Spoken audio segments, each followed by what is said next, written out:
Audio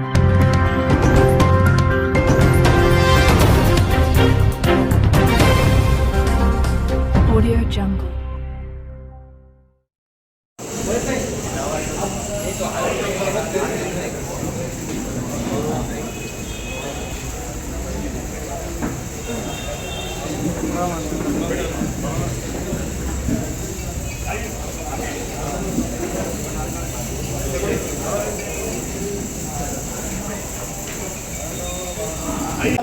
आप जो काम कर रहे हैं, आपको अल्लाह ताला ने चुना है, तुम्हारे जरिए से जो लोग काम कर रहे हैं, जो लोगों के नाम आपने दिया, तुम अटैच है, जमात को अटैच है, बोलते ही पार्टी से काम करो।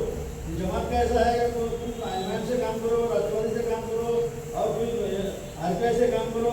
जमात से जुड़ते जमात के लोगों का, हर समाज के लोगों का काम करो, हर समाज के लोगों की इज्जत करो, हर समाज के लोगों को सबसे क्या देना लगता है। अब इतना बड़ा जो कोरोना हुआ, कोरोना के अंदर जो लोगों का ऐसे रहते हैं घर में बैठे हुए लोग, उनके पास लाखों रुपए, करोड़ों रुपए, वह कैसा बांटना, ये मालूम नहीं। तुम जमात को फोन लगा दे रहे हैं, हमारे पास फैसला है, ये किसको सारी क्या है कि ना, तो जमात को याद करती है, तो जमात उस तरीके से काम करती है और हर समाज के लिए काम करती है।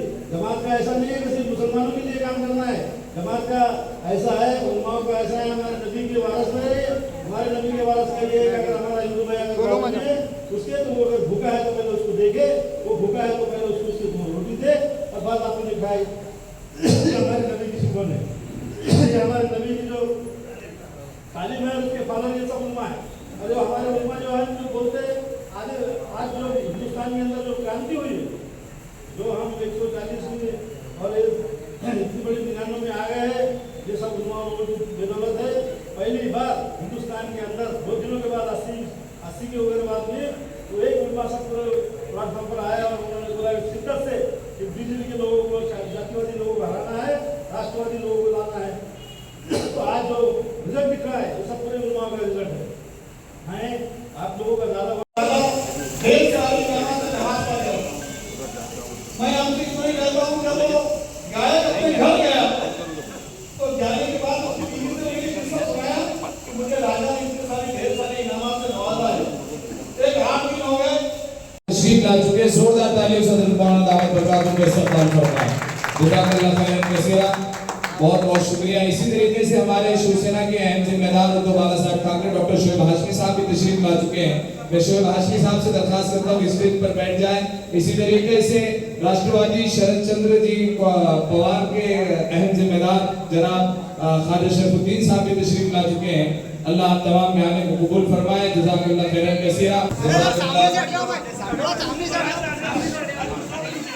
मीडिया वाले आप तस्वीर खींच सकते हैं।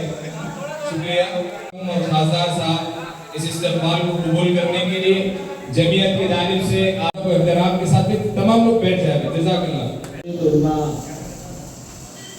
संगठन का शुक्रिया अदा करता हूँ कि आपने मुझे यहाँ बुला करके मेरा इस्तेमाल किया।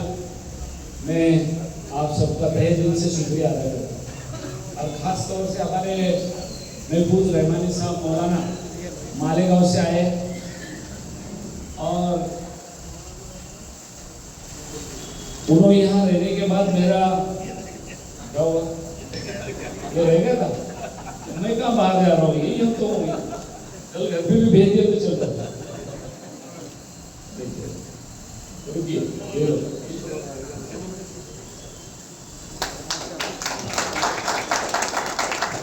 तो कहने का मतलब मेरा ये था कि आपने यहाँ बुला करके मुझे मेरा सम्मान सत्कार किया। मैं फिर एक बार आपका सबका शुक्रिया अदा करता हूँ। शुक्रिया अदा आपने यहाँ मेरा इस्तेकबाल करने का नहीं है मौलाना, शुक्रिया इसलिए है कि गए 10 साल से जो हिंदुस्तान के अंदर मौजूदा हुकूमत काम कर रही है उसके खिलाफ में आवाज उठाने का काम आदरणीय राहुल गांधी साहब ने किया और आप लोगों ने उसको बहुत बड़ी तादाद में समर्थन दिया। 2019 तक तो हम लोग सब इतर बितर थे, लेकिन 2024 के अंदर आप लोगों ने भी हमारे मुस्लिम भाइयों ने नहीं, जो मौलाना है, जो हफीज है, जो जमीयत उलमा के उलमा इकराम है, ये सब लोगों ने, मैं सबको भाषा तो नहीं बोल सकता हूँ, लेकिन जितना मुझे समझता है, हमारे स्कूल में जो टीचर है, सब लोगों ने जिस तरीके से इस टाइम मूवमेंट हाथ में ली, खास तौर से वोटर लिस्ट में नाम आने से लेके तो हमारा वोटिंग का परसेंटेज बढ़ा देगा, मस्जिदों में ऐलान करने तक। नहीं तो सियासी मुद्दे में आज तक हमारे कोई लोग ऐलान करने का काम कभी नहीं हुआ, लेकिन इस टाइम जो ढंग से जिस आपने काम को बढ़ाया, इसलिए मैं आपका शुक्रिया अदा करने के लिए यहाँ आया हूँ। इसके बाद तो होने वाला है, कहीं ना कहीं स्वागत सत्कार चलने वाला है, लेकिन सबसे बड़ा मैं शुक्रिया अदा इस बात का करूँगा कि आप लोगों ने जैसा हिंदुस्तान को आज़ादी दिलाने के टाइम काम किया, हमारे पुरखों ने उस तरीके का काम हमने अभी हाथ में लिया है। काम अभी पूरा नहीं हुआ, काम अभी आगे पूरे होने वाला है, लेकिन जो ढंग से आपने काम जताया, बहुत बड़ा काम आपने हमारे सामने खड़ा किया। मैं आपने बोला हमारे डॉक्टर निशांत देशमुख साहब पॉलिटिक्स में आने की बात जरा जताना पड़ती है हम लोगों को, हमने आपको वोट किया है, हमको ऐसा करना पड़ेगा। अरे वोट नहीं किया तो भी करना पड़ेगा, ये मौजूदा हुकूमत है वो इस ढंग का काम कर रही है, किसने किसको वोट दिया इससे कोई मतलब नहीं है। मतलब इस बात का है जो गलत कर रहा है उसका सख्त विरोध करो, और जैसा मौलाना ने बोले सबको साथ लेके चलने का काम करना चाहिए। और हमारे भाई साहब ने भी बोला तो कोई मुस्लिम खासदार सांसद वो औकाफ बोर्ड के बारे में, अमेंडमेंट बिल के बारे में कोई बात करता है तो अलग बात है, लेकिन कोई हिंदू सांसद बात करता है तो और अलग बात। इसलिए हमने जिस दिन ये बिल आने वाला था मौलाना साहब, उस दिन हमारे राहुल गांधी साहब ने हमारी मीटिंग ली सारे के सारे कांग्रेस पार्टियों के सांसद की, और वहां बात की कि आप किसी ने भी हाउस में से बाहर नहीं जाना जब तक कि ये सब लोग हम बात करके उसको पीछे नहीं लेने लगाते या वो जीपीसी में नहीं जाता, तब तक हमको वहां से हटना नहीं है। तो उन्होंने सुबह 9 बजे मीटिंग बुलाई कांग्रेस पार्टी के दफ्तर में पार्लियामेंट के, और बोला कि किसी ने इधर जाना नहीं है, रुको। और जिस तरीके से राहुल जी ने उस ढंग की बात की और बीजेपी के गवर्नमेंट को बिल जीपीसी में भेजना पड़ा। कहने का मतलब मेरा ये कि जो ताकत हमने राहुल जी के पीछे चुनाव के टाइम खड़ी की, उसका वो नतीजा है। उसी की वजह से वो बदौलत वो कम से कम अपोजिशन लीडर बने, और अपोजिशन लीडर की बात पार्लियामेंट के अंदर सुनना पड़ती है। तो उन्होंने सुना और वो जेपीसी में भेजा। उनकी मंशा आज भी अच्छी नहीं है, उनकी नीयत ठीक नहीं है, आज वो क्या करेंगे उसका पता नहीं, लेकिन हमको कड़ा विरोध उसका करना ही पड़ेगा। क्यों? वक्फ बोर्ड की जो जायजा है, जो जमीन है, वो हमारे पुरखों ने दान दी, आगे के लोगों को जो उसमें काम आए, और वो जमीन के ऊपर हमारी नजर है आज से भाई। वो अमेंडमेंट बिल में इंटरेस्ट नहीं है, उसके अंदर कलेक्टर को जैसा एक आधा बाबू ला के रखे, और वो बाबू बाद में सीएम, डीसीएम, रेवेन्यू मिनिस्टर का सुने और जैसा चाहे वैसा उसके अंदर इंटरफेयर करे। ऐसी बहुत सारी बातें उन्होंने डाल के रखी है। इसलिए और वो क्यों किया? तो उनको जगह अदानी अंबानी को देना है, और कुछ तो दूसरा ही नहीं मिला। अभी हिंदुस्तान की जो गवर्नमेंट है वो काम ही लोगों के लिए कर रही है, अदानी और अंबानी के सिवा दूसरा कोई काम ही नहीं, उतना ही काम चल रहा है।